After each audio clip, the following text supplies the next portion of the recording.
আসসালামু আলাইকুম বন্ধুরা, বিদেশি উচ্চশিক্ষা এবং স্কলারশিপের একটি গুরুত্বপূর্ণ আপডেট ভিডিওতে তোমাদের সবাইকে স্বাগত জানাচ্ছি। বন্ধুরা, ইউরোপের একটি অন্যতম দেশ লিথুনিয়া। দেশটি সেনজেনভুক্ত দেশ এবং বাল্টিক কান্ট্রি। দেশটি ছোট হলেও ইউরোপের অন্যান্য দেশের মতো এই দেশটিও ভালো অবস্থানে রয়েছে। টিউশন ফিস কম, ভিসার রেশিও সহ নানাবিধ কারণেই অনেকেই লিথুনিয়াকে এখন স্টাডির জন্য বেছে নিচ্ছেন। আজকের ভিডিওতে আমরা লিথুনিয়া নিয়ে বিস্তারিত আলোচনা করব, খুঁটিনাটি অনেক তথ্য দেব, একটি ওভারঅল ধারণা দেওয়ার চেষ্টা করব যাতে করে লিথুনিয়া সম্পর্কে আপনার একটি ক্লিয়ার ধারণা হয়ে যায়। একটি ভিডিওতে লিথুনিয়া সম্পর্কে বিস্তারিত বলা বা ব্যাখ্যা করাটা খুবই কঠিন, তাই লিথুনিয়া নিয়ে ধারাবাহিক কিছু পর্ব থাকবে। আজকে মূলত অ্যাডমিশন সিস্টেম থেকে শুরু করে ডকুমেন্টস, আবেদন, এই পুরো প্রক্রিয়া নিয়ে আলোচনা করব। পাশাপাশি পিআর বা স্থায়ী হওয়ার বিষয়গুলো নিয়েও আমরা তথ্য দিব বা আলোচনা করব। তাই ভিডিওটি শুরু থেকে শেষ পর্যন্ত দেখার অনুরোধ করছি। প্রথমে আসি সুযোগ সুবিধা নিয়ে আলোচনা, কারণ সুযোগ সুবিধা জানা থাকলে হয়তো লিথুনিয়ার ব্যাপারে আপনি আরো বেশি আগ্রহী হবেন। প্রথম সুবিধাটি হচ্ছে দেশটি সেনজেনভুক্ত একটি দেশ, যার কারণে এই দেশটিতে যদি আপনি প্রবেশ করতে পারেন বা আসতে পারেন তাহলে ইউরোপের অন্যান্য যে সেনজেনভুক্ত দেশগুলো রয়েছে সেগুলোতে কিন্তু আপনি সহজেই মুভ করতে পারেন। এটা কিন্তু একটি প্রথম সুবিধা। দ্বিতীয় সুবিধা হচ্ছে টিআরপি কার্ড। ইউরোপের অন্যান্য দেশে যখন আপনি মুভ করবেন তখন কিন্তু আপনাকে ভিসা দেওয়া হবে, কিন্তু এই দেশটিতে কিন্তু যখনই আপনি আবেদন করবেন স্টুডেন্ট ভিসায় তখন কিন্তু আপনাকে টিআরপি কার্ড দেওয়া হবে, অর্থাৎ টেম্পোরারি রেসিডেন্ট পারমিট যে কার্ডটি রয়েছে সেই কার্ডটি আপনাকে দেওয়া হবে, যার কারণে ভিসা নেওয়া বা পরবর্তী টিআরপি কার্ডে মুভ করা এই যে হ্যাসেলটা সেটা কিন্তু আপনার থাকলো না। সরাসরি কিন্তু আপনি টিআরপি কার্ড নিয়ে ইউরোপে মুভ করতে পারবেন। এটা কিন্তু দ্বিতীয় সুবিধা। তৃতীয় সুবিধাটি হচ্ছে এখানে খরচ অনেক কম, অর্থাৎ টিউশন ফিস বা অন্যান্য লিভিং এক্সপেন্স এগুলো খুব কম, তাই খুব সহজে কিন্তু আপনি এখানে থাকতে পারবেন বা চলাফেরা করতে পারবেন। চতুর্থ সুবিধা হচ্ছে ব্যাংক সলভেন্সি। ইউরোপের অন্যান্য দেশ যেমন সুইডেন বলুন বা অন্য যে দেশগুলো রয়েছে সেখানে ব্যাংক সলভেন্সি বা ব্যাংক স্টেটমেন্টের কিন্তু একটি ব্যাপার রয়েছে, এবং এই ব্যাংক স্টেটমেন্টের কারণে কিন্তু অনেক শিক্ষার্থী কিন্তু বিদেশে যে উচ্চশিক্ষার স্বপ্ন সেটা স্বপ্নই থেকে যায়। কিন্তু লিথুনিয়াতে কিন্তু সেই বিষয়টি নিয়ে এখানে কিন্তু মোটামুটি 8.5 লাখ থেকে 9 লাখ টাকার মতো যদি আপনি ব্যাংক ব্যালেন্স শো করতে পারেন, এটা শুধু দেখাতেই হবে, এটা ব্লক করতে হবে না। যদি দেখাতে পারেন তাহলে কিন্তু খুব সহজেই আপনি এখানে ভিসার জন্য আবেদন করতে পারেন এবং ভিসাও পেয়ে যেতে পারেন। এর পাশাপাশি এখানে কিন্তু আপনি আইএলটিএস ছাড়া অর্থাৎ এমওয়াই দিয়ে আবেদন করতে পারবেন। এছাড়া এখানে কিন্তু আপনার স্পাউস যদি থেকে থাকে, অর্থাৎ আপনার বেবি যদি থেকে থাকে বা আপনার ওয়াইফ বা হাজব্যান্ড থেকে থাকে, তাদেরকেও কিন্তু আপনি সাথে নিয়ে আসতে পারবেন, অথবা আপনি আসার পরে খুব অল্প সময়ের মধ্যে তাদের প্রসেস করে নিয়ে আসতে পারবেন। এই সুবিধাটাও কিন্তু এখানে দিচ্ছে। এবং সর্বোপরি দুটি সুবিধার কথা বলবো। একটি হচ্ছে এখানে কিন্তু স্কলারশিপের সুযোগ রয়েছে, বিভিন্ন অর্গানাইজেশন এবং ইউনিভার্সিটি কর্তৃক কিন্তু বিভিন্ন স্কলারশিপের সুযোগ রয়েছে। এছাড়া সর্বশেষ যে সুবিধাটির কথা বলবো, এখানে কিন্তু জব ফ্যাসিলিটিস রয়েছে, অর্থাৎ স্টুডেন্ট থাকাকালীন অবস্থায় কিন্তু আপনি পার্ট টাইম কাজের কিন্তু সুযোগ পাবেন। সেই টাকা দিয়ে কিন্তু আপনি লিভিং এক্সপেন্সগুলো বেয়ার করতে পারবেন। এই ছিল সুবিধাগুলো নিয়ে আলোচনা করা। এখন প্রশ্ন আসতে পারে, ভাইয়া এত সব সুবিধার কথা বললেন, অসুবিধা নেই? নিশ্চয়ই সুবিধার পাশাপাশি অসুবিধাও কিন্তু রয়েছে, আর অসুবিধা জানাটাও জরুরি, কারণ অসুবিধা জানা থাকলে কম্পেয়ার করতে সহজ হয়। বন্ধুরা, প্রথম অসুবিধা এবং এটা একটি বড় সমস্যা বলা যেতে পারে, সেটি হচ্ছে লিথুনিয়ার এম্বাসি কিন্তু বাংলাদেশে নেই। যেহেতু লিথুনিয়ার এম্বাসি বাংলাদেশে নেই, তাই আপনাকে ভিসা বা ভিএফএস ফেস করার জন্য বা এম্বাসি ফেস করার জন্য আপনাকে বাংলাদেশের বাইরে কোনো একটি ভিএফএসকে বেছে নিতে হবে। এতদিন শিক্ষার্থীরা নেপালকে বেছে নিত, কিন্তু নেপাল রিসেন্টলি তাদের কার্যক্রম অর্থাৎ লিথুনিয়ার ভিসার যে কার্যক্রম সেটা বন্ধ করে দিয়েছে। তাই এখন কিন্তু অপশন রয়েছে ইন্ডিয়া। এখন ইন্ডিয়া কতদিন থাকে সেটাও কিন্তু দেখার বিষয়।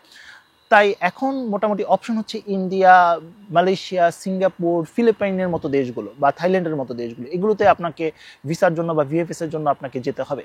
এখন এটা অনেকের জন্যই হয়তো বা চ্যালেঞ্জের কারণ হতে পারে। এখন অনেকেই প্রশ্ন করতে পারেন, ভাই এটা তো আরো বেশি কস্টলি হয়ে গেল। হ্যাঁ, অবশ্যই কস্টলি হয়ে গেল, কিন্তু ওভারঅল যদি আপনি চিন্তা করেন যে টিউশন ফি কম দিচ্ছি, ব্যাংক ব্যালেন্সও কম লাগছে, এবং এখানে এই ভিসার খরচটা যদি আপনি ক্যালকুলেট করেন তাহলে কিন্তু অন্যান্য যে দেশগুলো রয়েছে সেই দেশগুলোর তুলনায় কিন্তু লিথুনিয়া কিন্তু একটি ভালো অপশন হতে পারে। দ্বিতীয় একটি সমস্যা রয়েছে, সেটি হচ্ছে লিগ্যালাইজেশন ফ্যাক্ট। লিথুনিয়াতে এম্বাসিতে আবেদন করার জন্য বা আপনার ভিসা বা ভিএফএস ফেস করার জন্য আপনাকে পুলিশ ক্লিয়ারেন্স সার্টিফিকেট জমা দিতে হবে, এবং এই পুলিশ ক্লিয়ারেন্স সার্টিফিকেটটি ডাবল লিগ্যালাইজেশন করতে হবে। এখন ডাবল লিগ্যালাইজেশন কি, এটা নিয়ে ইনশাল্লাহ আগামী ভিডিওগুলোতে আলোচনা করব, তবে এখন ব্রিফলি আলোচনা করি। সেটা হচ্ছে আপনার যে পুলিশ ক্লিয়ারেন্স সার্টিফিকেটটি আপনি যখন হাতে পাবেন তখন লিথুনিয়ার কোনো এম্বাসি থেকে বা তাদের ফরেন মিনিস্ট্রি থেকে এটা অ্যাটাস্টেড করতে হবে। এখন অনেকেই বলতে পারেন এই প্রক্রিয়াটি কেমন। বন্ধুরা, গত যে ইনটেকটি ছিল সেই ইনটেকে ভিলেনিয়াস ইউনিভার্সিটি তাদের শিক্ষার্থীদের জন্য এই লিগ্যালাইজেশন প্রসেসটা সম্পন্ন করে দিয়েছে, অর্থাৎ শিক্ষার্থীকে নিজে করতে হয়নি। শিক্ষার্থী তাদের অ্যাম্বাসেডরের মাধ্যমে বিশ্ববিদ্যালয়ে তাদের পিসিসি অর্থাৎ পুলিশ ক্লিয়ারেন্স সার্টিফিকেটটি পাঠিয়ে দিয়েছে। বিশ্ববিদ্যালয়ে তারা নিজেদের নিজেরা উদ্যোগী হয়ে শিক্ষার্থীদের পিসিসি বা পুলিশ ক্লিয়ারেন্স সার্টিফিকেট লিগালাইজ করে তারা আবার শিক্ষার্থীকে পাঠিয়ে দিয়েছে। তাই ব্যাপারটা কিন্তু খুবই সহজ ছিল। এবছর বিশ্ববিদ্যালয় এই স্টেপটি নিবে কিনা বা প্রক্রিয়ার মধ্যে কোনো পরিবর্তন আসবে কিনা, ইনশাল্লাহ এটা নিয়ে আগামীতে আমি তথ্য জানিয়ে দিব বা আপডেট জানিয়ে দিব। পরে যে সমস্যাটির কথা বলবো সেটি হচ্ছে কাজ। এখানে বড় বড় যে শহরগুলো রয়েছে, যেমন কাউনাস রয়েছে বা ভিলিনিয়াস রয়েছে, এই শহরগুলোতে কিন্তু কিছুটা কাজের সুযোগ রয়েছে, কিন্তু পেরিফেরি বা একটু রুরাল বা একটু রিমোট অঞ্চলে কিন্তু কাজের সুযোগ কিছুটা কম বলা যেতে পারে বা চ্যালেঞ্জিং বলা যেতে পারে। এছাড়াও একটি বড় সমস্যা হচ্ছে ভাষা। এখানকার যে লোকাল ল্যাঙ্গুয়েজ সেটি হচ্ছে লিথুনিয়ান ভাষা বা রাশিয়ানও তারা বলতে পারে বা বুঝতে পারে। এখানে ইংলিশের ব্যবহারটা কিছুটা কম, তাই এখানে জব পাওয়ার ক্ষেত্রে এই বিষয়টাকে অবশ্যই আপনাকে কনসিডারে রাখতে হবে। এটা একটি বড় সমস্যা বলা যেতে পারে। অনেকেই একটি প্রশ্ন করেন যে ভাইয়া এখানে কাজ করে বা পার্ট টাইম জব করে কি লিভিং এক্সপেন্সগুলো এবং টিউশন ফিগুলো মেটানো সম্ভব? উত্তর হ্যাঁ এবং উত্তর না। এখন উত্তর হ্যাঁ হচ্ছে হ্যাঁ, আপনি যদি একটু বেশি কাজ করেন সেক্ষেত্রে হ্যাঁ এটা সম্ভব যে আপনার লিভিং কস্ট এবং টিউশন ফি মেটানো এটা সম্ভব, কারণ এখানে লিভিং কস্ট কম এবং টিউশন ফিটাও কম, এটা সম্ভব। তবে হ্যাঁ, যদি আপনি কাজের প্রতি বেশি মনোযোগী হন বা কাজ বেশি করেন সেক্ষেত্রে কিন্তু আপনার পড়াশোনা এফেক্ট পড়বে। আর যদি পড়াশোনা এফেক্ট পড়ে আর যদি কোনো কারণে রেজাল্ট খারাপ করেন সেক্ষেত্রে কিন্তু আপনার টিআরপি ক্যান্সেলও হয়ে যেতে পারে।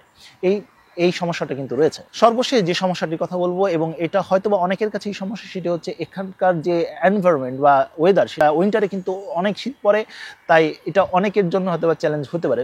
এই ছিল সুবিধা অসুবিধা নিয়ে কথাবার্তা। আশা করি এখন নিশ্চয়ই কম্পেয়ার করতে পারছেন যে এই দেশটিতে আপনার আবেদন করা উচিত নাকি উচিত না। এবার আসি সাবজেক্ট নিয়ে কথাবার্তা। বন্ধুরা, এখানে আপনারা অনার্স, মাস্টার্স, পিএইচডি অর্থাৎ 3টি লেভেলে আবেদন করতে পারবেন। এখানে অনার্স 3 বছরের জন্য হয়ে থাকে, মাস্টার্স 1.5 থেকে 2 বছরের জন্য হয়ে থাকে, পিএইচডি 3 বছরের জন্য হয়ে থাকে। তার মানে আপনি সকল লেভেলে কিন্তু আবেদন করতে পারছেন। তার মানে এইচএসসির পরেই কিন্তু আপনি অনার্সের জন্য আবেদন করতে পারছেন। ইতিমধ্যে আপনার একটি অনার্স কমপ্লিট হয়েছে, মাস্টার্সের জন্য আবেদন করতে পারেন। চাইলে আপনি ডাবল মাস্টার্সের জন্য আবেদন করতে পারেন, আর পিএইচডির অপশন তো কিন্তু রয়েছেই। তার মানে এখানে কিন্তু সুযোগ রয়েছে। আর সবচেয়ে বড় বিষয় হচ্ছে এখানে যে বিশ্ববিদ্যালয়গুলো রয়েছে সেই বিশ্ববিদ্যালয়ে যে সাবজেক্টগুলো অফার করা হচ্ছে প্রতিটি সাবজেক্টই কিন্তু ইংলিশ মিডিয়ামে পড়ানো হয়। অর্থাৎ আপনি এখানে খুব সহজেই কিন্তু পড়াশোনা করতে পারবেন, এই নিয়ে কোনো চ্যালেঞ্জের সম্মুখীন আপনাকে হতে হবে না। এবং এখানকার যে প্রতিটি বিশ্ববিদ্যালয়, বিশেষ করে যে ভিলিনিয়াস ইউনিভার্সিটি, এটা কিন্তু খুব নামি দামি একটি বিশ্ববিদ্যালয়, ওয়ার্ল্ড র্যাঙ্কিংয়ে খুব ভালো অবস্থানে রয়েছে। আপনারা গুগল সার্চ করলেই পেয়ে যাবেন। তাই নিশ্চয়ই পড়াশোনার মান নিয়ে কোনো প্রশ্ন থাকবে না। তবে বন্ধুরা, এখানে একটি ইনফরমেশন আপনাদের সাথে শেয়ার করি, সেটি হচ্ছে ভিলিনিয়াস ইউনিভার্সিটি রিসেন্টলি কিন্তু বাংলাদেশি শিক্ষার্থীদের জন্য রিকোয়ারমেন্টটি চেঞ্জ করেছে। তাই অবশ্যই যখন আপনারা ভিলিনিয়াস ইউনিভার্সিটিতে আবেদন করবেন, বাংলাদেশি শিক্ষার্থীদের জন্য যে রিকোয়ারমেন্টটি সেটি অবশ্যই চেক করে নেবেন। ইনশাআল্লাহ এটা নিয়ে আমার আলাদা একটি ভিডিও থাকবে, সেখানে আরও বিস্তারিত আলোচনা করব। সেখানে কিন্তু আইএলটিএস এর রিকোয়ারমেন্ট, ইয়ার গ্যাপ, এই বিষয়গুলো নিয়ে কিন্তু কিছু আপডেটস এসেছে বাংলাদেশি শিক্ষার্থীদের জন্য। তবে অন্যান্য যে বিশ্ববিদ্যালয়গুলো রয়েছে, যেমন ক্লাইবেরিয়া বিশ্ববিদ্যালয় রয়েছে, ভিলিনিয়াস টেক রয়েছে বা এসএনকে বিশ্ববিদ্যালয় রয়েছে, এমআরইউ রয়েছে, এই যে বিশ্ববিদ্যালয়গুলো রয়েছে তারা কিন্তু এখনো পর্যন্ত যে রিকোয়ারমেন্ট ওভাবে পরিবর্তন আনেনি। তবে এই নিয়ে ইনশাআল্লাহ, অর্থাৎ রিকোয়ারমেন্টগুলো নিয়ে ইনশাআল্লাহ আলাদা ভিডিওতে আপনাদের সাথে আলোচনা করব। অনেকেই প্রশ্ন করতে পারেন, ভাইয়া এখানে কি আইএলটিএস ছাড়া আবেদন করা যায়? হ্যাঁ, আইএলটিএস ছাড়া আবেদন করা সম্ভব, এমওআই দিয়েও আপনি আবেদন করতে পারবেন। তবে এখানে কিন্তু বিশ্ববিদ্যালয়, যেটা বললাম যে পরিবর্তন এনেছে, কিছু কিছু বিশ্ববিদ্যালয় এই পরিবর্তন আনছে, তাই অবশ্যই এই রিকোয়ারমেন্টটি চেক করার অনুরোধ করছি। বন্ধুরা, চলুন কম্পিউটার স্ক্রিনে দেখিনি কিভাবে কোর্স সার্চ করতে হয়, কিভাবে রিকোয়ারমেন্টগুলো চেক করতে হয়। বন্ধুরা, আপনারা যদি গুগলে আসেন, গুগলে স্টাডি ইন লিথুনিয়া সার্চ করেন, তাহলে কিন্তু বেশ কয়েক ধরনের ইনফরমেশন আসবে, অনেকগুলো ওয়েবসাইট আসবে। এগুলোর মধ্যে ইনফরমেশন অ্যাবাউট স্টাডিং লিথুনিয়া, প্রথম যে ওয়েবসাইটটি আসবে এটা ওপেন করবেন। যেমন আপনি এখানে দেখতে পাচ্ছেন স্টাডি প্রোগ্রামস, যেমন bachelor, masters, doctoral, preparatory, university, scholarship, how to apply, নানা ধরনের তথ্য কিন্তু এখানে রয়েছে। যেমন আপনি যদি এখান থেকে প্রোগ্রাম সম্পর্কে জানতে চান, তাহলে যেমন ব্যাচেলর প্রোগ্রামে যদি আপনি ক্লিক করেন তাহলে একটি সার্চ অপশন আসবে। এখানে ইনস্টিটিউশন, বিভিন্ন ইনস্টিটিউশন রয়েছে। যেমন এখান থেকে আমি যদি ভিলিনিয়াস ইউনিভার্সিটি যেটা রয়েছে সেই ইউনিভার্সিটিটা যদি আমি সিলেক্ট করি, এছাড়া আপনি চাইলে অন্যান্য বিশ্ববিদ্যালয় সিলেক্ট করতে পারেন, এখানে অবশ্যই সেটা আপনি করতে পারবেন, সেই অপশন রয়েছে। আমি ভিলিনিয়াস সিলেক্ট করলাম, এরপর আমি এখান থেকে ল্যাঙ্গুয়েজ সিলেক্ট করে দিলাম ইংলিশ, তারপর স্টাডি ফ্রম এখানে অল দিয়ে দিলাম। এখানে ডিরেকশন, আপনি অর্থাৎ কোন ফ্যাকাল্টিতে যেতে চাচ্ছেন সেটা এখান থেকে আপনি সিলেক্ট করে দিতে পারেন। যেমন এখান থেকে আমি সোশ্যাল সায়েন্সটা সিলেক্ট করলাম। টিউশন ফিস এটা সিলেক্ট করার প্রয়োজন নেই, সার্চ অপশনে ক্লিক করব। দেখুন বন্ধুরা, এখানে কিন্তু একটি সাবজেক্ট আমি পেয়ে গেলাম, পলিটিক্স অফ গ্লোবাল চেঞ্জেস। এই সাবজেক্টটি দেখতে পাচ্ছেন ভিলিনিয়াস ইউনিভার্সিটিতে রয়েছে। অ্যাপ্লিকেশন ডেডলাইন হচ্ছে 1 জুলাই এবং স্টার্ট ডেট হচ্ছে সেপ্টেম্বর, অর্থাৎ সেপ্টেম্বর ইনটেকের একটি সাবজেক্ট, 4 ইয়ার্সের। মোট কথা এখান থেকে আপনি বেসিক যে ইনফরমেশনগুলো রয়েছে সেই ইনফরমেশনগুলো আপনি জানতে পারবেন। এছাড়া স্কলারশিপে যদি আপনি ক্লিক করেন তাহলে কিন্তু বিভিন্ন স্কলারশিপ সম্পর্কেও আপনি এখান থেকে জানতে পারবেন। যাই হোক বন্ধুরা, এভাবেই কিন্তু আপনি বিভিন্ন বিশ্ববিদ্যালয়ের তথ্যগুলো আপনি জেনে নিতে পারবেন। এছাড়া প্রতিটি বিশ্ববিদ্যালয়ের আলাদা আলাদা ওয়েবসাইট রয়েছে, সেই ওয়েবসাইটে গেলেও কিন্তু আপনি তথ্য পাবেন। যেমন যদি ভিলিনিয়াস ইউনিভার্সিটিতে আসি, সেখানে কিন্তু ওয়েবসাইটে আমরা সকল তথ্য আমরা জানতে পারবো।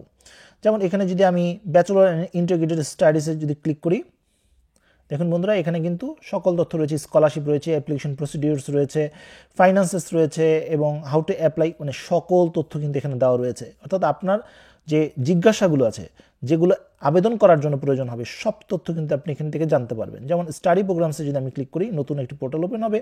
এখান থেকে আপনি কোন ফ্যাকাল্টিতে যেতে চাচ্ছেন, ফর এক্সাম্পল আপনি বিজনেস স্কুলে যেতে চাচ্ছেন, ইন্টারন্যাশনাল বিজনেস এখানে সাবজেক্ট রয়েছে।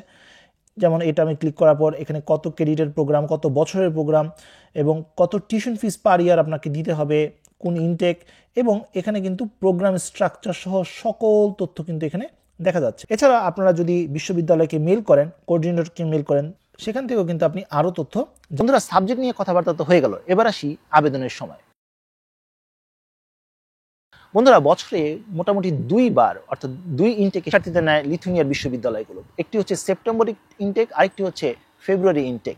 এই মুহূর্তে ফেব্রুয়ারি ইনটেকের আবেদন কার্যক্রমটি চলছে, আপনারা অবশ্যই চেক করে দেখুন। এই মুহূর্তে আপনি যদি আবেদন করতে চান তাহলে কিন্তু আবেদনটি সেরে নিতে পারেন। আবেদন কিভাবে করতে হয়, কি প্রসেসে করতে হয়, আমি ইনশাল্লাহ এটা নিয়েও আলাদা একটি ভিডিওতে আলোচনা করব। এটাও জানিয়ে রাখি বন্ধুরা, এখানে প্রতিটি বিশ্ববিদ্যালয়ে আবেদন করার জন্য আলাদা আলাদা অ্যাপ্লিকেশন ফি প্রযোজ্য। যেমন ভিলিনিয়াস ইউনিভার্সিটিতে আবেদন করার জন্য 100 ইউরোর মতো খরচা হতে পারে, আর অন্যান্য বিশ্ববিদ্যালয়ে 100 থেকে 150 বা 180 ইউরো পর্যন্ত খরচা হতে পারে। অবশ্যই এই বিষয়টা মাথায় রাখতে হবে, কারণ প্রতিটি বিশ্ববিদ্যালয়ে আবেদন করার জন্য অ্যাপ্লিকেশন ফি প্রযোজ্য এবং এই অ্যাপ্লিকেশন ফিটি আপনারা কিন্তু ডুয়েল কারেন্সি কার্ডের মাধ্যমেও দিতে পারবেন। আর কিছু কিছু বিশ্ববিদ্যালয় কিন্তু তাদের ব্যাংক ট্রান্সফারের কথা বলে, অর্থাৎ অ্যাপ্লিকেশন ফি ব্যাংক ট্রান্সফারের মাধ্যমে পে করতে বলে। সেক্ষেত্রে আপনারা কিছুটা প্রবলেমে পড়তে পারেন। সেক্ষেত্রে আপনারা ওয়াইজ যে অ্যাপসটি রয়েছে বা ওয়াইজের যে মাধ্যমটি রয়েছে সেই মাধ্যমে আপনারা কিন্তু পেমেন্ট করতে পারেন, অথবা আপনার কোনো রিলেটিভ যদি বিদেশে থেকে থাকেন তার মাধ্যমে কিন্তু অ্যাপ্লিকেশন ফিটি আপনারা খুব সহজেই দিয়ে দিতে পারেন। এখন অনেকেই প্রশ্ন করতে পারেন, ভাইয়া এখানে পড়াশোনার জন্য খরচ কেমন? বন্ধুরা, এখানে লেভেল ভেদে আপনাকে 1 বছরের টিউশন ফি একবারে দিতে হবে। আপনারা ধরে নিতে পারেন লেভেল ভেদে 5 লক্ষ থেকে 7 লক্ষ টাকা পর্যন্ত বছরে আপনাকে পে করতে হতে পারে। অবশ্যই এটা কোর্স ভেদে এবং লেভেল ভেদে। খরচ নিয়ে কথাবার্তা তো হয়ে গেল, এবার আসি ডকুমেন্টস নিয়ে আলোচনা। অর্থাৎ লিথুয়ানিয়ার বিশ্ববিদ্যালয়গুলোতে আবেদন করার জন্য কি কি ডকুমেন্টসের প্রয়োজন হবে। বন্ধুরা, শুধুমাত্র লিথুয়ানিয়া না, পৃথিবীর যেই দেশেই আপনি আবেদন করতে যান না কেন আপনাকে ডকুমেন্টস রেডি করতে হবে। এখন আমি যে ডকুমেন্টসগুলোর কথা বললাম সেই ডকুমেন্টসগুলো কিন্তু আপনি একবার রেডি করতে পারলে শুধু লিথুয়ানিয়া না, অন্যান্য দেশেও আপনি আবেদন করতে পারবেন। প্রথম যে ডকুমেন্টসটির কথা বলবো সেটি হচ্ছে পাসপোর্ট। পাসপোর্ট ছাড়া কিন্তু আপনি অনেক দেশে আবেদন করতে পারবেন না, তাই পাসপোর্টটি করিয়ে নেওয়ার অনুরোধ করছি। এখন পাসপোর্ট কিন্তু 10 বছরের জন্য হয়ে থাকে, তাই অবশ্যই পাসপোর্টটা করিয়ে নিন। এটা আপনার জন্য অনেক বেশি কনভিনিয়েন্ট হবে, বিভিন্ন জায়গায় আবেদনও করতে পারবেন। দ্বিতীয় যে ডকুমেন্টসটি প্রয়োজন হবে আপনার সার্টিফিকেট এবং নম্বরপত্র, অর্থাৎ একাডেমিক ডকুমেন্টস, সার্টিফিকেট, নম্বরপত্র, প্রশংসাপত্র, এগুলো দরকার হবে। অবশ্যই ইংরেজিতে দরকার হবে। অ্যাটাস্টেড করিয়ে নিতে পারেন, তাহলে কিন্তু অনেক দেশে আপনার জন্য ওপেন হয়ে যাবে। তৃতীয় যে ডকুমেন্টসটি প্রয়োজন হবে আপনার এমওয়াই সার্টিফিকেট বা আইএলটিএস প্রয়োজন হবে। বিশ্ববিদ্যালয় অনুযায়ী রিকোয়ারমেন্ট অনুযায়ী আপনাকে জমা দিতে হবে। আপনার রেকমেন্ডেশন লেটার প্রয়োজন হবে বা রেকমেন্ডেশন ইনফরমেশন প্রয়োজন হবে। এছাড়াও প্রয়োজন হবে সিভি, একটি ইউরোপাস ফরম্যাটে সিভি হলে ভালো হয়। আমার চ্যানেলে ইউরোপাস সিভি কিভাবে তৈরি করতে হবে এই নিয়ে অলরেডি একটি ভিডিও রয়েছে। রেকমেন্ডেশন লেটার প্রয়োজন হবে। রেকমেন্ডেশন লেটার কিভাবে তৈরি করতে হবে, কিভাবে আপনি পেতে পারেন এ নিয়েও কিন্তু আমার চ্যানেলে ভিডিও রয়েছে, চাইলে দেখে নিতে পারেন। এছাড়া সবচেয়ে গুরুত্বপূর্ণ যে জিনিসটি লাগবে সেটি হচ্ছে পিসিসি, অর্থাৎ পুলিশ ক্লিয়ারেন্স সার্টিফিকেটটি প্রয়োজন হবে। তবে আবেদন করার সময় প্রয়োজন হবে না, এটা পরবর্তীতে ভিসার জন্য প্রয়োজন হবে। এছাড়া extra curricular activity, achievement, work experience যদি থেকে থাকে তাহলে অবশ্যই অন্য শিক্ষার্থীদের তুলনায় আপনি এগিয়ে থাকবেন। সর্বোপরি একটি ডকুমেন্টসের কথা বলবো, সেটি হচ্ছে মোটিভেশন লেটার। অবশ্যই এটা খুবই গুরুত্বপূর্ণ। অনেক ক্ষেত্রে দেখা যায় ভালো রেজাল্ট থাকার পরেও অনেক শিক্ষার্থী এই মোটিভেশন লেটারের কারণে কিন্তু তারা রিজেক্টেড হয়ে যায়। তাই মোটিভেশন লেটারের উপর জোরদার অনুরোধ করছি, এবং মোটিভেশন লেটারটি উপর ভিত্তি করবে আপনার অ্যাডমিশন পাবেন নাকি পাবেন না। তাই এটার উপর জোর দিয়ে, মনোযোগ দিয়ে খুব ভালোভাবে লেখার অনুরোধ করছি, তাহলে কিন্তু আপনার অ্যাডমিশনটা সহজ হয়ে যাবে। সর্বশেষ যে ইনফরমেশনটি শেয়ার করতে চাই, লিথুয়ানিয়ার বিভিন্ন বিশ্ববিদ্যালয়ে আবেদন করার জন্য একটি পোর্টাল ইউজ করা হয়, সেটি হচ্ছে ড্রিম অ্যাপ্লাই। এখানে আবেদন করার সময় আপনার একটি ছবিও আপলোড করতে হতে পারে, তাই একটি ছবি স্ক্যান করে আপনার কম্পিউটারে রাখার অনুরোধ করছি। এই ছিল ডকুমেন্টস নিয়ে আলোচনা। এবার আসি আবেদন এবং এর ধাপসমূহ। বন্ধুরা, আবেদন করার 10টি ধাপ রয়েছে। এই 10টি ধাপ যদি আপনি ধাপে ধাপে সঠিকভাবে আপনি পূরণ করতে পারেন বা করতে পারেন, আশা করি লিথুয়ানিয়া আসাটা আপনার জন্য অনেক বেশি সহজ হয়ে যাবে। প্রথম যে কাজটি সেটি হচ্ছে কোর্স সার্চ করা। বন্ধুরা, কোর্স সার্চ নিয়ে আমি ইতিমধ্যে আলোচনা করেছি কিভাবে এবং আপনাদেরকে দেখিয়ে দিয়েছি কিভাবে কোর্স সার্চ করতে হয়। ইনশাআল্লাহ আগামীতেও আলাদা ভিডিও থাকবে, সেখানে আমি আপনাদেরকে দেখিয়ে দিব কোর্স সার্চ করে কিভাবে আবেদন করতে হয়। এ ছিল প্রথম কাজ। দ্বিতীয় কাজটি হচ্ছে আপনি যে বিশ্ববিদ্যালয়ে আবেদন করতে চান সেই বিশ্ববিদ্যালয়ে যে ড্রিম অ্যাপ্লাই পোর্টালটি থাকবে সেখানে আপনার ডকুমেন্টস এবং তথ্যগুলো আপলোড করতে হবে বা তথ্যগুলো দিতে হবে।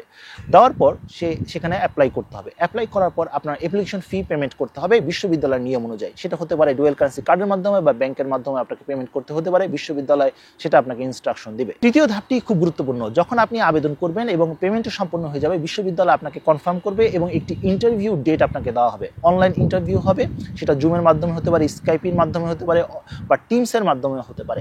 এবং সেই ইন্টারভিউতে আপনার মোটিভেশন যে লেটারটি দিয়েছেন সেই লেটারের উপর ভিত্তি করে আপনাকে বিভিন্ন প্রশ্ন করা হবে এবং অবশ্যই সেই অনুযায়ী আপনাকে প্রিপারেশন নিতে হবে। ইন্টারভিউ নিয়ে ইনশাআল্লাহ আগামীতে একটি আলাদা সেপারেট ভিডিও থাকবে যে কিভাবে ইন্টারভিউর প্রস্তুতি আপনি নিতে পারেন। ইন্টারভিউটি কমপ্লিট করার পরে আসবে এর পরের ধাপ, অর্থাৎ এরপর বিশ্ববিদ্যালয় কর্তৃপক্ষ আপনাকে একটি প্রি অ্যাকসেপ্টেন্স লেটার দিয়ে দিবে যদি আপনি সিলেক্টেড হন, এবং আপনাকে 10 থেকে 15 দিন মতো সময় দিবে টিউশন ফি পে করার জন্য। তাই খুব অল্প সময়ের মধ্যে আপনাকে টিউশন ফি পে করতে হবে।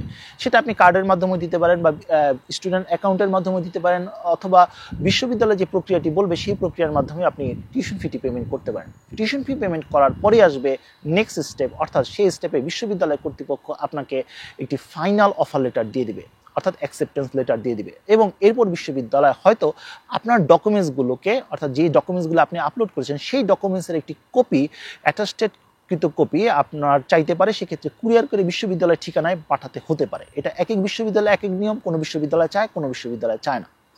এর পরের স্টেপটি হচ্ছে, অর্থাৎ ডকুমেন্টসের যে পরে অথবা অ্যাকসেপ্টেন্স লেটার পাওয়ার পরের স্টেপটি হচ্ছে ভিসার জন্য আপনাকে রেডি হতে হবে। ভিসার জন্য বেশ কয়েকটি ডকুমেন্টস আপনাকে তৈরি করতে হবে, অতিরিক্ত কিছু ডকুমেন্টসের প্রয়োজন হবে, সেটা কিছুক্ষণ পরেই আমি আলোচনা করছি। বন্ধুরা, এর পরের স্টেপটি খুবই গুরুত্বপূর্ণ, সেটি হচ্ছে আপনাকে ভিসার জন্য আবেদন করতে হবে। লিথুয়ানিয়াতে ভিসার আবেদন করার পোর্টালের নামটি হচ্ছে মিগ্রিস, অর্থাৎ মিগ্রিসে আপনাকে আবেদন করতে হবে। মিগ্রিসে যখন আপনি আবেদন করবেন তখন আপনাকে ভিএফএস চয়েস করতে হবে, অর্থাৎ কোন এম্বাসিতে আপনি ভিএফএস অর্থাৎ আপনার কাগজপত্র জমা দিতে চান। যেটা বললাম ভিডিও শুরুতেই, এখন এই মুহূর্তে ইন্ডিয়া, মালয়েশিয়া, সিঙ্গাপুর, থাইল্যান্ড এবং ফিলিপাইনের মতো দেশগুলো রয়েছে। সেই ভিএফএসগুলো আপনাকে সিলেক্ট করতে হবে। সিলেক্ট করার পর সেই ভিএফএসের একটি ডেট আপনাকে সিলেক্ট করতে হবে বা পেতে হবে, যেই ডেটে আপনি আপনার কাগজপত্র গিয়ে জমা দিবেন। গত ইনটেকে ভিলিনিয়াস ইউনিভার্সিটি যাতে শিক্ষার্থীদের জন্য এই ডেটটা ম্যানেজ করে দিয়েছে, অর্থাৎ তারাই ডেট দিয়ে দিয়েছে, শিক্ষার্থীদের কষ্ট করতে হয়নি। এবছর যদি কোনো পরিবর্তন আসে ইনশাআল্লাহ জানিয়ে দিব। কিন্তু অন্যান্য বিশ্ববিদ্যালয়ের নিয়মটা কিন্তু ভিন্ন ছিল। ভিএফএস এর তারিখ পাওয়ার পর বা ডেট পাওয়ার পর সেই দিন আপনাকে ফ্লাই করে সেই দেশে যেতে হবে। আর এটাও জানিয়ে রাখি, যদি অন্য দেশে আপনাকে যেতে হয় আগে সেই দেশের একটি ভিসা কিন্তু আপনাকে করিয়ে নিতে হবে। যদি ইন্ডিয়া যেতে হয় ইন্ডিয়ার ভিসা করাতে হবে, যদি মালয়েশিয়াতে যেতে হয় বা থাইল্যান্ডে যেতে হয় বা ফিলিপিনে যেতে হয় সেই দেশের ভিসা কিন্তু আপনাকে আগেই করিয়ে নিতে হবে। এবং ডেট অনুযায়ী আপনাকে সেই দেশে ফ্লাই করে ভিসা, অর্থাৎ ভিসা আবেদন বা ভিএফএসে আপনাকে অ্যাপ্লাই করতে হবে। ভিএফএস এর জন্য কিন্তু আলাদা একটি ফি প্রযোজ্য, বাংলাদেশি টাকায় প্রায় 18,000 থেকে 19,000 টাকা আপনার প্রয়োজন হতে পারে। ভিএফএসে আবেদন করার পর বা কাগজপত্র সাবমিট করার পরই আপনাকে একটি ডেট দিবে এবং সেই ডেটে অনলাইনে আপনাকে একটি ইন্টারভিউ নেওয়া হবে, অর্থাৎ মিগ্রিস আপনাকে একটি কাউন্টার নাম্বার দিবে। সেই কাউন্টার অনুযায়ী অনলাইনে টিমসের মাধ্যমে হোক বা অন্য কোনো মাধ্যমে হোক আপনাকে একটি ইন্টারভিউ নেবে। খুব সিম্পল একটা ইন্টারভিউ। কেন লিথুয়ানিয়াতে আসতে চান, কেন এই সাবজেক্টে পড়তে চান, এই বেসিক কিছু কোশ্চেন আপনাকে জিজ্ঞেস করবে। এটা জাস্ট একটি ফর্মালিটি, এটা খুব সিরিয়াস নেওয়ার কিছু নেই। তবে হ্যাঁ, এখানে আপনি যে ইনফরমেশন সেটা অবশ্যই সঠিকভাবে দিতে হবে, না হলে কিন্তু ভিসা রিজেক্ট হওয়ার সম্ভাবনা রয়েছে। তবে লিথুয়ানিয়াতে কিন্তু লিথুয়ানিয়ার ভিসা সিস্টেম খুবই সহজ, এখানে কিন্তু খুব সহজেই ভিসা পাওয়া সম্ভব। তাই এটাকে খুব সিরিয়াসলি নেওয়ার কিছু নেই, আবার অনেক হালকাভাবে নেওয়ারও কিছু নেই। ভিসা ইন্টারভিউটি দেওয়ার পরেই আসবে নেক্সট স্টেপ। সেই স্টেপে মূলত আপনাকে ওয়েট করতে হবে, অর্থাৎ আপনাকে দেশে চলে আসতে হবে। দেশে চলে আসার পর ওয়েট করতে হবে। এরপর আপনার যদি ভিসা গ্রান্টেড হয়ে যায় বা ভিসা দিয়ে দেওয়া হয় তাহলে কিন্তু আপনি মেল পাবেন এবং সেখানে বলা হবে যে আপনার টিআরপি প্রডিউসড হয়ে গেছে। এরপর আপনাকে ওয়েট করতে হবে পিক আপ মেলের জন্য, অর্থাৎ আপনার টিআরপি কবে আপনি ওখান ভিএফএস থেকে কালেক্ট করবেন সেই ডেট আপনার জন্য ওয়েট করতে হবে। ভিএফএস অথবা মিগ্রিস আপনাকে সেই ইমেলটি পাঠিয়ে দিবে, জানিয়ে দিবে কবে কখন আপনি আপনার টিআরপি কালেকশন করবেন এবং সেই ডেট অনুযায়ী আপনাকে আবারও সেই দেশে যেতে হবে। ভিএফএস থেকে বায়োমেট্রিক দিয়ে আপনার তথ্যগুলো দিয়ে আপনার টিআরপি কালেক্ট করতে হবে এবং এর পরের স্টেপটি আপনারা নিশ্চয়ই জানেন, শপিং করে লিথুয়ানিয়াতে চলে আসতে হবে। এই ছিল পুরো প্রক্রিয়া নিয়ে আলোচনা করা। এবারে সবচেয়ে গুরুত্বপূর্ণ সেটা হচ্ছে ভিসার জন্য কি কি ডকুমেন্টসের প্রয়োজন হবে। ভিসার জন্য বেশ কয়েকটি ডকুমেন্টসের প্রয়োজন হবে। প্রথম যে ডকুমেন্টসটি প্রয়োজন হবে, আপনার একাডেমিক সার্টিফিকেট নম্বরপত্র অ্যাটাস্টেড হতে হবে। এগুলো আপনাকে যেটা মিগ্রিসে, অর্থাৎ যখন আপনি মিগ্রিসে আবেদন করবেন, ভিসার জন্য আবেদন করবেন, যে ডকুমেন্টসগুলো আপলোড করবেন সেই ডকুমেন্টসগুলো কিন্তু আপনাকে ভিএফএসেও নিয়ে যেতে হবে। অর্থাৎ আপনার একাডেমিক ডকুমেন্টস প্রয়োজন হবে, আপনার পাসপোর্ট প্রয়োজন হবে, আপনার ইন্স্যুরেন্স। আপনাকে একটি সুইস কেয়ার থেকে একটি 1 বছরের ইন্স্যুরেন্স কিনতে হবে। আপনাকে একটি স্টেট ফি দিতে হবে 80 ইউরোর, এবং আপনার পাসপোর্টকে অনলাইনে আপলোডও করতে হবে, এবং পাসপোর্টের পুরো কপি, অর্থাৎ প্রথম পাতা থেকে একদম শেষ পর্যন্ত পুরো কপিটি, অর্থাৎ পাসপোর্টের কপিটাকে আপনাকে অনলাইনে আপলোড করতে হবে, এবং পাসপোর্টটি ভিএফএসে কিন্তু সঙ্গে করে নিয়ে যেতে হবে। এরপর আপনার স্পন্সরের কাগজপত্রের প্রয়োজন হবে। আপনার স্পন্সর আপনার বাবা, মা, ভাই, বোন হতে পারবে, কোনো সমস্যা নেই। শ্বশুর শাশুড়িও আপনার স্পন্সর হতে পারবে। আপনি নিজেও আপনার নিজের স্পন্সর হতে পারবেন। স্পন্সরের ক্ষেত্রে আপনি যদি স্পন্সর হন, সেই ক্ষেত্রে এফিডেভিটের প্রয়োজন নেই। তবে আপনি ছাড়া অন্য কেউ যদি স্পন্সর হয়ে থাকে, সেক্ষেত্রে আপনার স্পন্সরের এফিডেভিট প্রয়োজন হবে, ব্যাংক সলভেন্সি প্রয়োজন হবে, এবং প্রয়োজন হবে ব্যাংক স্টেটমেন্ট। এবং যেটা ভিডিওর প্রথমেই বললাম, এখানে 8.5 লাখ থেকে 9 লাখ টাকা আপনার প্রয়োজন হবে ব্যাংক স্টেটমেন্টের জন্য বা সলভেন্সির জন্য। এরপর যে সবচেয়ে গুরুত্বপূর্ণ যে ডকুমেন্টসটি প্রয়োজন হবে, সেটি হচ্ছে পুলিশ ক্লিয়ারেন্স ডাবল লিগালাইজেশন, যেটা এই নিয়ে আলোচনা করলাম। অর্থাৎ আপনার পুলিশ ক্লিয়ারেন্সটি ডাবল লিগালাইজেশন করা থাকলে সেটা কিন্তু আপনার ভিএফএসে জমা দিতে হবে। তারা এটা অবশ্যই দেখতে চাইবে। এখন প্রশ্ন আসতে পারে, ভাইয়া আমি যখন মিগ্রিসে আবেদন করব তখন কি ডাবল লিগালাইজেশন আপলোড করতে হবে? না, তখন আপলোড করতে হবে না। যখন আপনি ভিএফএস ফেস করবেন তখনই ডাবল লিগালাইজেশন আপনাকে শো করতে হবে। এছাড়া আপনার যে টিউশন ফি যে ইনভয়েসটা ছিল, পেমেন্ট করেছেন, সেটা আপনার ফাইনাল অফার লেটার, এই ডকুমেন্টসগুলো অবশ্যই সাবমিট করতে হবে। সর্বশেষ দুটি ডকুমেন্টসের কথা বলবো। একটি ডকুমেন্টস হচ্ছে ডিক্লারেশন ফর্ম। এটা নিয়ে ইনশাআল্লাহ আগামীতে আলোচনা করব, যখন আমি দেখিয়ে দিব কিভাবে ভিসার জন্য আবেদন করতে হয়, মিগ্রিসে আবেদন করতে হয়। এই প্রক্রিয়াটা যখন দেখাবো তখন আমি এই ডকুমেন্টস নিয়ে কথাবার্তা বলবো। ডিক্লারেশন ফর্ম মূলত হচ্ছে আপনি এখানে আসার পর 1 মাসের মধ্যে আপনার হাউজিং ডিক্লেয়ারটা, আপনি যেখানে থাকবেন সেটা ডিক্লেয়ার করবেন, এই মর্মে আপনি একটি প্রত্যয়ন দিচ্ছেন। এটা হচ্ছে ডিক্লারেশন। সেই ফর্মটাও আপনাকে অনলাইনে আপলোড করতে হবে এবং ভিএফএসও সাবমিট করতে হবে। এবং সর্বোপরি অতিরিক্ত যদি কোনো ডকুমেন্টস থেকে থাকে, সেটাও আপনি অনলাইনে আপলোড করতে পারেন, এবং আপনি চাইলে সেটা ভিএফএসও সাবমিট করতে পারেন। মোট কথা, অনলাইনে যে ডকুমেন্টসগুলো বা তথ্যগুলো আপনি দিবেন, সেই আলোকেই কিন্তু আপনাকে ডকুমেন্টসগুলো কিন্তু অরিজিনাল ডকুমেন্টসগুলো কিন্তু আপনাকে ভিএফএসও দেখাতে হবে বা সাবমিট করতে হবে। আশা করি ডকুমেন্টসের ব্যাপারে একদম ক্লিয়ার হয়েছেন। বন্ধুরা, এটি একটি সেনজেনভুক্ত দেশ, এবং এখানেও কিন্তু অন্যান্য সেনজেনভুক্ত দেশের মতোই কিন্তু নিয়মকানুন রয়েছে। তাই এখানেও কিন্তু পিআরের একটি সুযোগ রয়েছে। এখানে এডুকেশন কমপ্লিট হওয়ার পর আপনাকে কিন্তু জব সার্চ ভিসাও দেওয়া হবে, এবং সেটা নিয়ে কিন্তু আপনি যদি একটি ফুল টাইম জব বা ওয়ার্ক পারমিটে যদি আপনি পেয়ে যেতে পারেন, তাহলে কিন্তু এখানে আপনি স্থায়ী হতে পারবেন তাদের নির্দিষ্ট নিয়ম মেনে বা ইমিগ্রেশন নিয়ম মেনে। এখানে 5 বছরের মধ্যে আপনি পিআর এবং একটি নির্দিষ্ট রিকোয়ারমেন্ট ফুলফিল হওয়ার পর সেখানে কিন্তু আপনি পাসপোর্টও পেয়ে যেতে পারেন। এছাড়াও ইউরোপের অন্যান্য দেশে মুভ করার অপশন তো থাকি। তো এই হচ্ছে মোটামুটি লিথুনিয়ার কথাবার্তা। আজকে লিথুনিয়ার প্রথম পর্বে একটি ওভারঅল ধারণা দেওয়ার চেষ্টা করলাম যে লিথুনিয়া কি, কোথায়, এবং এখানে কি কি সুযোগ সুবিধা রয়েছে এবং কি অসুবিধা রয়েছে, এবং প্রক্রিয়াটা কি আপনাদের বোঝানোর চেষ্টা করলাম। ইনশাআল্লাহ আগামী ভিডিওতে লিথুনিয়া নিয়ে আরও বিশেষ তথ্য জানাবো এবং প্রক্রিয়াগুলো ধাপে ধাপে বলে দিব, যাতে করে আপনাদের আবেদন প্রক্রিয়াটা স্মুথ হয়। আপনাদের কোথাও যেতে হবে না, কোনো দালালের কাছে যেতে হবে না, কোনো কনসালটেন্সি ফার্মে যেতে হবে না। শুধুমাত্র ভিডিওগুলো ফলো করুন, তাহলেই পুরো প্রক্রিয়াটি সম্পন্ন করতে পারবেন। এই পুরো প্রক্রিয়ায় আমি আপনাদের সাথে আছি। তো বন্ধুরা, এই ছিল আজকের মতো ভিডিও। পরবর্তী আপডেট এবং সঠিক তথ্যের জন্য আমার চ্যানেলটি সাবস্ক্রাইব করে রাখার অনুরোধ রইল। তো বন্ধুরা, আজ এই পর্যন্ত সবাই ভালো থাকুন, সুস্থ থাকুন। দেখা হবে আগামী কোনো ভিডিওতে। সেই পর্যন্ত আল্লাহ হাফিজ।